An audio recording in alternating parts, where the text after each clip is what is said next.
This is the market comment for Monday, March 4th by Mario Sajigiriakos. I'm Christina Marujos, and thank you for joining us at XM.com.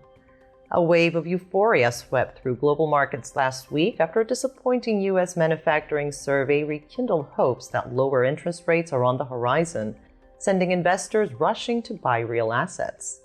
The U.S. manufacturing sector fell deeper into contraction in February, according to the latest ISM survey, with new business orders and employment conditions deteriorating significantly.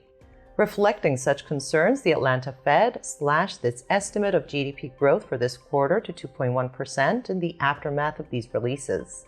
Hence, the U.S. economy is still expanding at a faster pace than most other regions, especially Europe, but its growth advantage seems to be diminishing. Traders responded by selling the dollar as the slowing economic data pulse raises the chances that the Fed will deliver deeper rate cuts this year. That said, there are several events this week that can challenge this narrative, so it's too early to draw any conclusions. Gold prices enjoyed a huge boost as the dollar and real yields retreated on Friday, with the precious metal gaining nearly 2% to close at its highest level on record. Bullion now stands less than 3% away from its all-time peak of $2,135, which it reached briefly back in December. If the yellow metal surpasses the $2,088 region, there isn't much standing in the way of that record peak from a technical perspective, although the direction of travel will most likely be decided by how this week's economic events play out.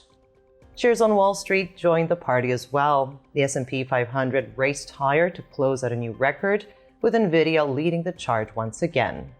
Overall, there's a sense of euphoria in the air across every asset class, from equities to bonds to precious metals to cryptocurrencies. Markets can live with interest rates staying high for a few more months if the economy is still in good shape, shielding corporate profits. And if the economy turns, traders know the Fed will respond with deeper rate cuts, putting a floor under any sell-off. Understandably, many investors view this as a win-win situation. In the energy space, oil prices received a boost after OPEC Plus producers said they will extend their voluntary supply cuts for another quarter.